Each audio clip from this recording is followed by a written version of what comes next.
Hello, ici Samantha Hugli. Aujourd'hui, je suis avec Tom Xavier, donc créateur de la formule Liberté, qui a un parcours qui m'inspire beaucoup. Et aujourd'hui, il va nous expliquer comment il est passé du métro au boulot dodo, comment il est passé d'une vie qui n'inspirait pas vraiment à devenir entrepreneur à succès. Donc aujourd'hui, tu as fait déjà 1 million avec ton entreprise, ton business en ligne et tu vis une vie de totale liberté.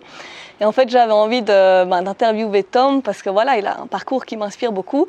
Et surtout, il a aidé beaucoup de gens à changer de vie. Et en fait, le chemin qu'il a parcouru, donc le chemin que tu as fait ces dernières années, ça prouve vraiment que c'est possible, grâce à Internet, de se créer une vie sur mesure, de se créer une vie de liberté financière aussi, mais liberté géographique, de travailler depuis n'importe où, et de liberté aussi temporelle, sans contrainte de temps et d'horaire.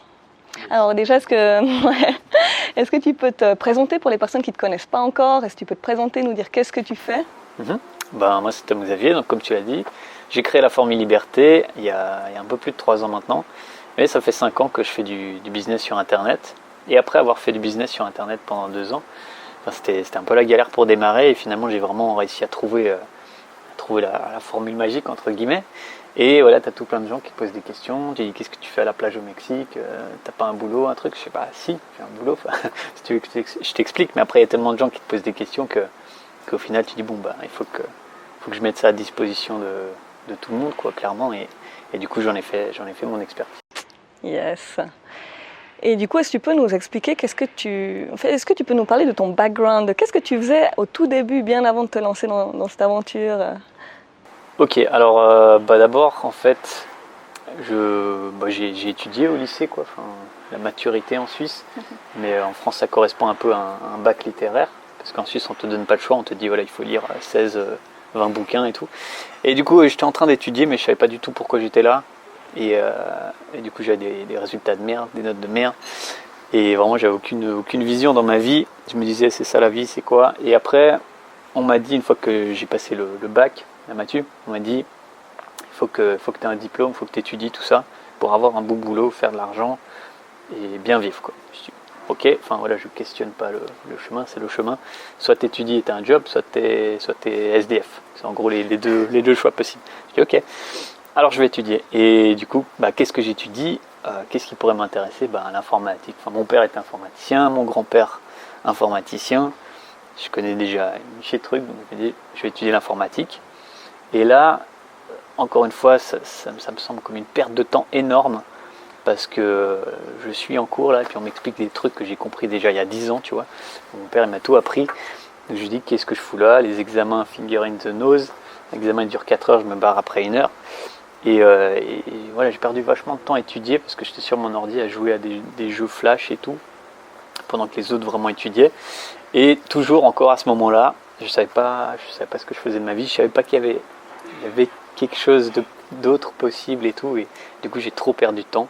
Mais mon background c'était vraiment, voilà, j'étais bon en informatique et je savais juste pas quoi en faire, jusqu'au jour où je me suis dit je vais devenir le meilleur en informatique et travailler pour une grande boîte d'informatique, ce que j'ai réussi à faire au final, jusqu'à ce que je me rends compte, je suis enfermé dans un bureau tous les jours de la semaine. C'est quoi cette merde? Ça va pas, il faut changer quelque chose. Et du coup, justement, ça a été quoi Est-ce qu'on parle souvent du déclic?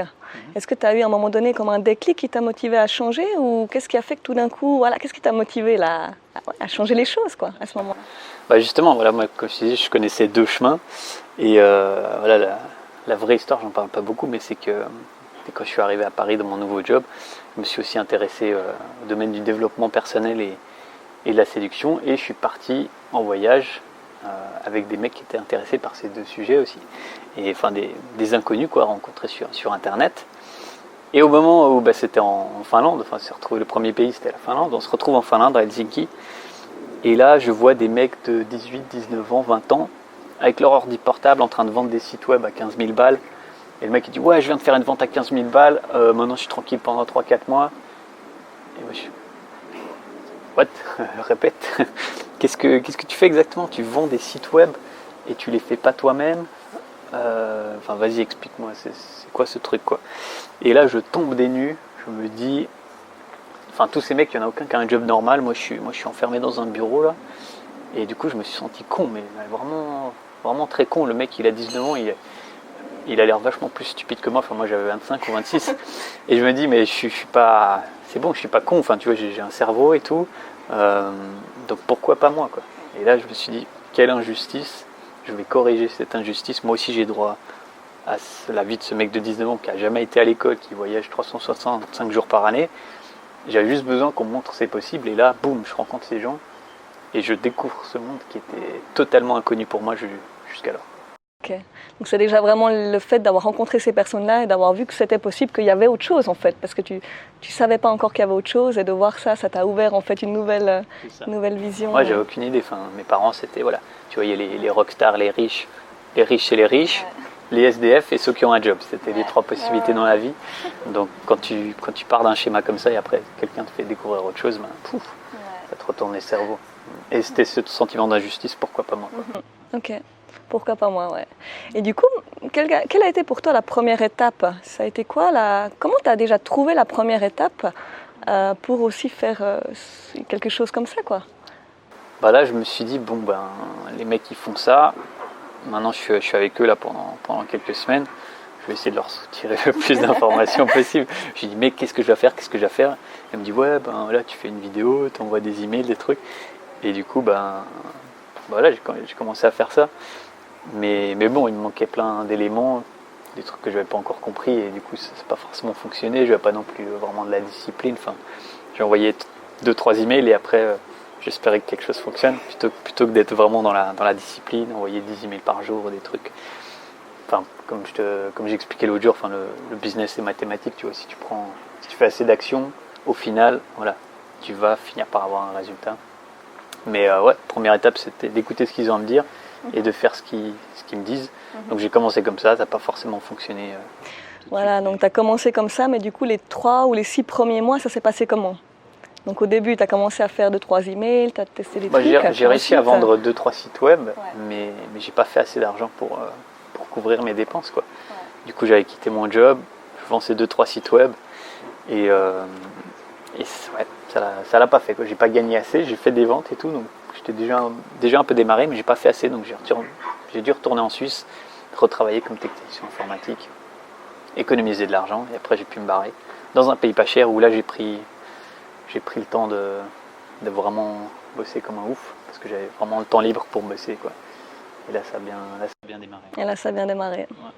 Et du coup, aujourd'hui, ton business, il cartonne. Hein, donc comme je disais avant, tu as aidé beaucoup de personnes à changer justement aussi de vie.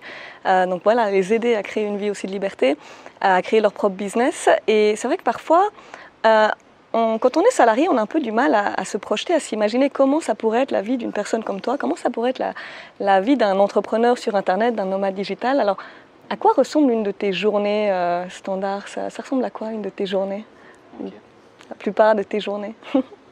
Alors déjà, j'ai envie de parler du sentiment que j'avais quand j'ai quitté mon deuxième job et que je me suis retrouvé de nouveau dans une vie de liberté. C'était ce sentiment vraiment comme si je sortais de prison et que je savais pas quoi faire de mon temps libre. Et je me dis, waouh.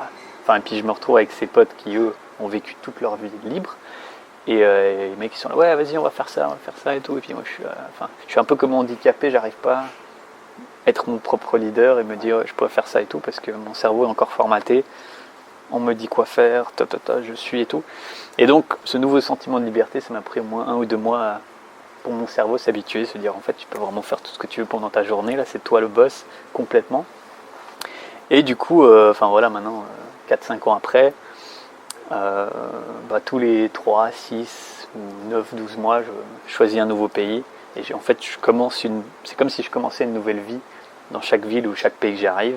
Et voilà, je me reprends un super appartement, un cuisinier, quelqu'un qui cuisine pour moi, une femme de ménage, tout ça. Enfin, j'ai vraiment tout le confort dont j'ai besoin.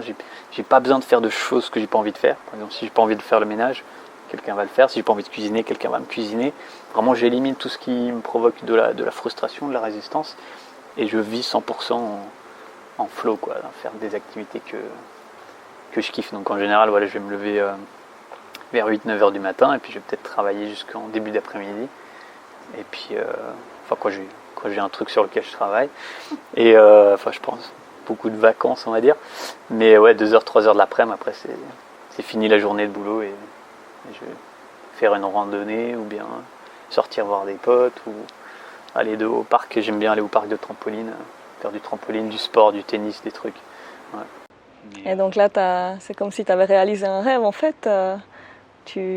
Comment tu te sens dans cette nouvelle vie? Ouais, enfin le rêve c'était de m'éloigner du stress et de la frustration. Ces deux émotions, je ne les supportais plus. Et je me suis dit, je vais passer ma vie à essayer d'éliminer ces deux émotions que je n'apprécie pas, donc m'éloigner de cette douleur, de stress et de frustration. Et maintenant je vis sans stress, sans frustration. Et simplement le fait de vivre dans des émotions positives comme ça, c'est super.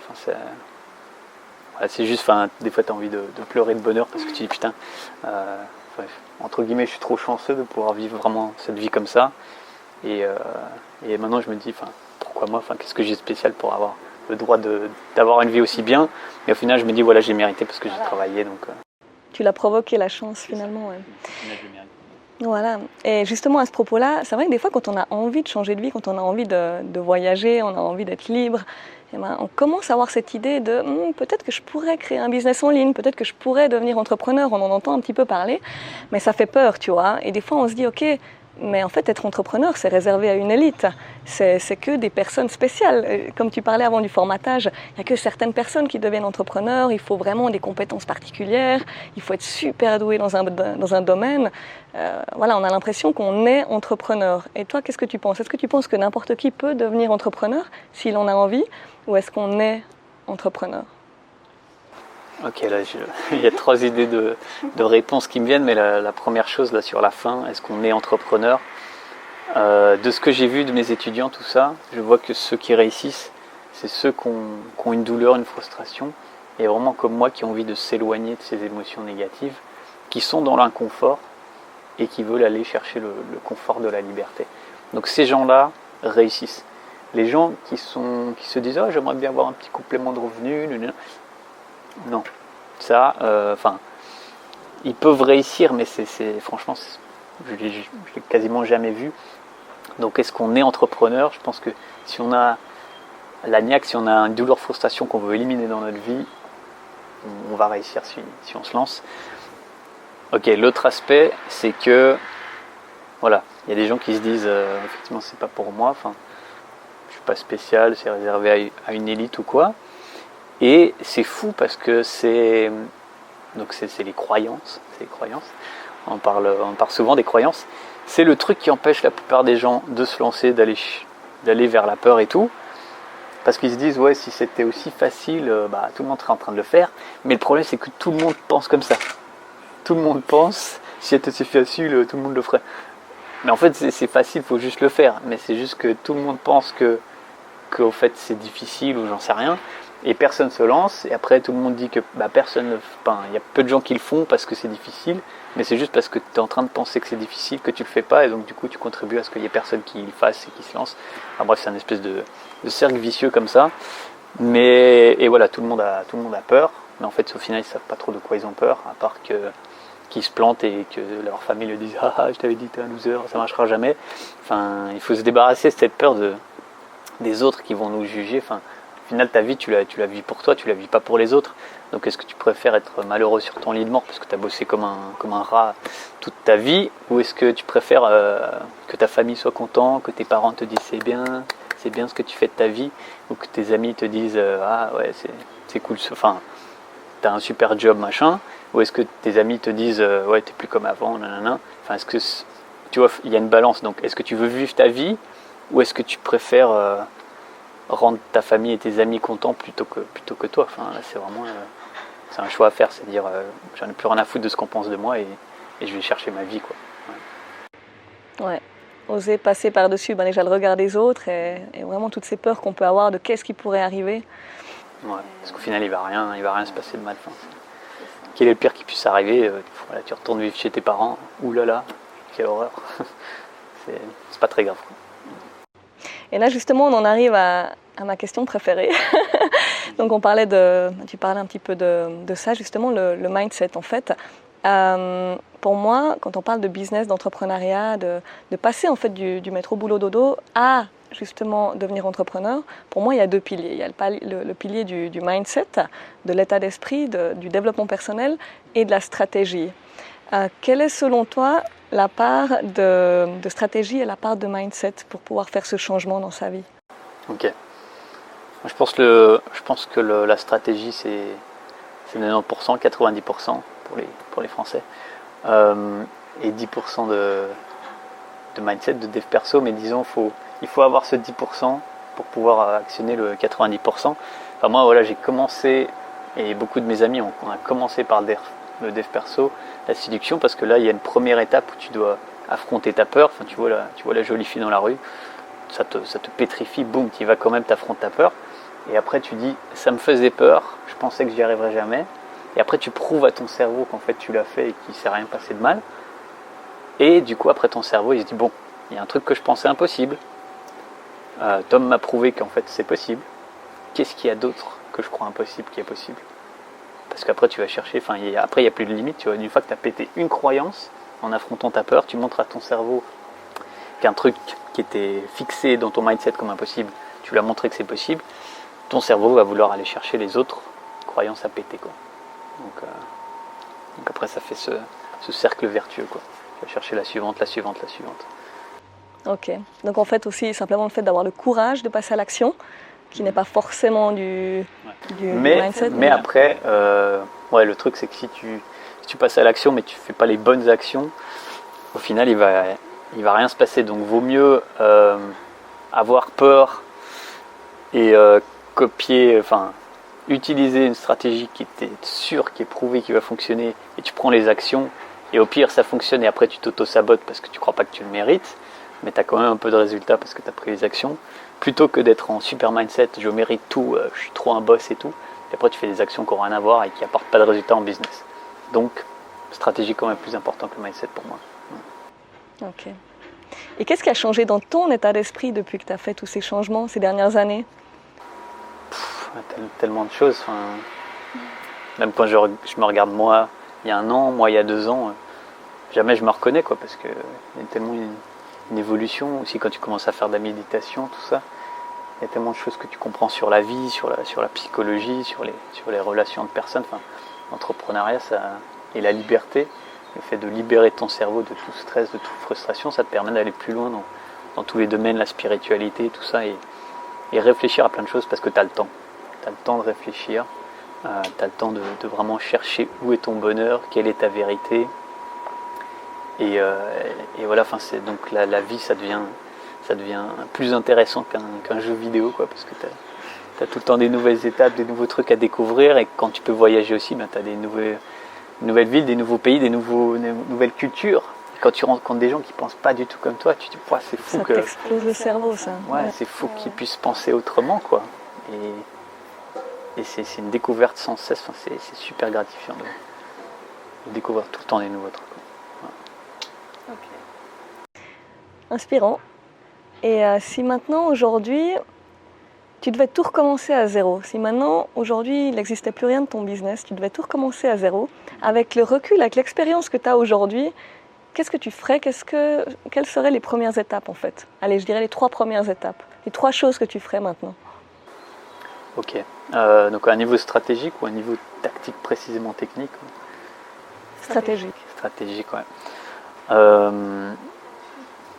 Moi, pour moi-même, vu que je parle bien anglais, tout ça, je vais aller voir sur le marché américain quelqu'un qui a résolu un problème dans un marché, qui a apporté une solution, et je vais tout reproduire pour le marché francophone. C'est comme ça que j'ai eu plusieurs de mes succès, même en dropshipping.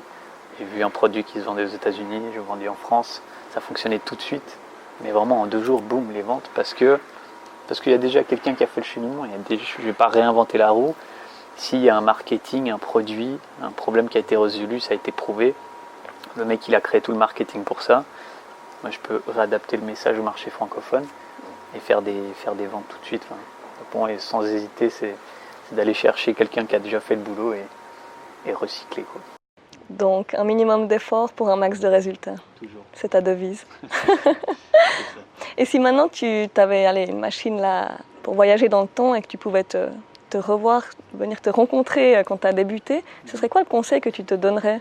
C'est exactement celui-là. Parce que ça, j'ai pas commencé tout de suite. Et au début, justement, je me disais, bon, ce mec il m'a dit de faire ça, donc j'envoie 2-3 emails. Et il n'y avait pas cette certitude que ça va fonctionner. Je faisais des choses sans avoir la certitude que ça va fonctionner. Du coup, mon cerveau, inconsciemment, les faisait qu'à moitié ou même qu'à 10%. Parce que je me disais, si je le fais à 100% et que ça ne marche pas, je ne pourrais pas supporter l'échec. Parce que ça tuerait mon rêve, quoi. Et du coup, je le faisais qu'à 10-15% comme ça. Si ça ne marche pas, c'est parce que je n'ai pas fait à 100%. Mais du coup, je me donnerais ce conseil de, voilà, regarde un mec qui est millionnaire, regarde ce qu'il fait, écoute pas ce qu'il dit, regarde ses actions et juste répète les actions. Parce que au final, c'est les actions qui créent notre identité et tout ce qu'on devient et notre vie. Donc, si on réplique les actions de quelqu'un qui est la personne qu'on veut devenir, on va devenir cette personne aussi. Donc, c'est ça le conseil que j'aurais dû appliquer il y a très très longtemps. Ouais. Ok. Et pour être quand même aligné avec son projet, pour répéter les actions de quelqu'un d'autre, mais quand même être aligné avec son projet et faire quand même quelque chose qu'on aime, est-ce que tu aurais un conseil pour ça, pour arriver à mixer les deux en fait?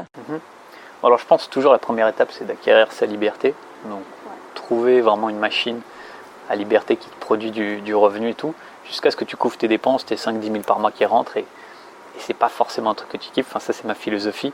Donc vraiment démarrer, tant pis si tu kiffes pas ton truc au début, c'est pas grave. Mais après tu peux quitter ton job, tu pars dans un pays exotique ou je sais pas quoi. Et là tu peux découvrir entre guillemets ta vérité, enfin le truc qui va te faire vibrer et partir là-dessus, mais sans avoir cette scarcity, enfin ce stress de l'argent. Et quand tu n'as pas le stress de l'argent et que tu as ton temps libre, c'est là que ça libère ton pouvoir créatif, ton inspiration. Et du coup, tu peux partir vraiment sur le truc qui te... Voilà, enfin, puis tu peux te planter aussi sur le truc qui te passionne parce que de toute façon, tu as ton backup, ton truc qui tourne. Donc ça, c'est ça ma philosophie par rapport à ça. Je parle souvent justement du manque d'argent, de tout ce que ça peut engendrer, que c'est vraiment important d'être déjà dans une sécurité financière pour justement pouvoir être libre de penser et prendre des décisions qui sont en accord avec ce qu'on veut et pas simplement courir derrière l'argent, courir derrière les ventes parce qu'on est en manque d'argent. C'est pour ça que c'est important déjà de se mettre dans une sécurité financière et sortir de la pression. Effectivement, parce que si on veut trop quelque chose, on va pas l'avoir. Enfin, c'est comme si j'ai pas d'amis et j'arrive vers les gens, tu veux être mon ami? Il y a tout le monde qui va partir en courant. Enfin, on en revient à la séduction là. Un petit peu, enfin, si tu montres que tu as déjà tout ce que tu veux, eh ben, après les gens sont plus enclins à te donner. Enfin, c'est juste la nature humaine. Donc, ouais. Et comment tu vois le futur maintenant? Quels sont tes projets pour la suite? Alors le futur, ben moi, enfin disons sur 10-20 ans, mon projet c'est que les universités disparaissent, les trucs où tu n'apprends même pas des trucs qui vont te servir dans la vraie vie, ou bien d'avoir des universités, enfin des plateformes d'apprentissage où vraiment tu apprends ce que tu veux quand tu veux, mais surtout des trucs qui t'aident dans la vie, enfin plus voilà, méditation, psychologie, des trucs dev perso. Et sinon, bon, les objectifs juste personnels comme ça, enfin, j'ai juste envie d'être posé au Costa Rica dans la jungle sous une cascade, admirer la beauté de la nature. Enfin, ça c'est le truc un peu plus égoïste, mais voilà. Donc aider un maximum de gens à faire ce qu'ils ont vraiment envie, enfin éliminer toute cette stress, frustration. Et pour moi-même, juste admirer la beauté de la nature le temps que je suis en vie, parce que la vie est courte. Donc, voilà. Ok. Et qu'est-ce que tu aimerais dire aujourd'hui aux gens qui nous regardent? Qu'est-ce que tu aimerais leur dire, le conseil que tu aimerais leur donner? Alors peut-être un autre conseil que celui que tu disais tout à l'heure pour toi-même. Qu'est-ce que tu aimerais leur dire pour pouvoir démarrer maintenant? Et toutes ces personnes qui hésitent aujourd'hui, tu sais, qui sont au point, qui en ont marre de leur vie aujourd'hui, qui en ont marre de leur boulot, qui ont envie de changer, mais qui hésitent encore, tu vois, qui ne sont pas encore certains de se lancer. Qu'est-ce que tu aimerais leur dire? Enfin, le mécanisme que j'ai vu, il est assez simple, c'est que si tu as l'idée que tu n'es pas encore parti dessus, c'est parce que tu as peur de te planter. Et justement, voilà, le jugement des autres, que les autres disent, tu t'es planté, nanana.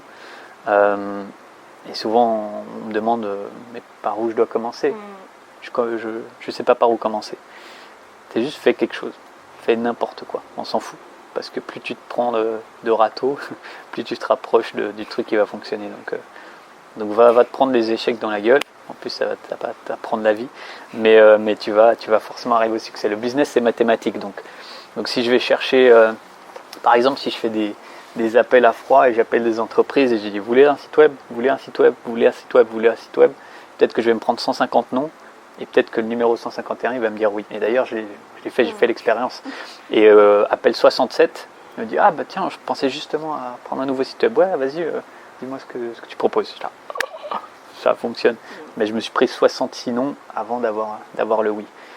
Donc une fois que tu as cette certitude que le business est mathématique, si tu crées assez d'opportunités pour toi, tu vas trouver ce que tu cherches. Donc il faut juste y aller, il faut commencer, faire quelque chose, simplement. Ok. Et du coup, ta formule liberté, donc c'est justement pour les personnes qui ont envie de se lancer. Et comment est-ce que les gens peuvent te trouver? Comment les gens peuvent te contacter? Où c'est qu'on te trouve pour pouvoir découvrir ce programme? Si vous avez des questions à me poser, simplement c'est tom@laformuleliberté.com et je donne une formation gratuite sur laformuleliberté.com. Donc voilà, il y a 4 étapes pour commencer rapidement pour ceux qui ne savent pas où commencer. Cool. Ok, super inspirant, j'adore. Merci à toi. J'adore. Merci d'avoir déjà accepté de faire cette interview. C'est vraiment cool. Et si tu n'es pas encore abonné à cette chaîne, abonne-toi aussi à la chaîne et active la cloche de notification. Et donc voilà, il ne reste plus qu'à te lancer, là, il ne reste plus qu'à démarrer, à foncer, à passer cette première étape et soit à contacter Tom, soit à me contacter via le formulaire qui est juste en dessous de cette vidéo. Voilà, à la prochaine vidéo. Ciao, ciao. Ciao.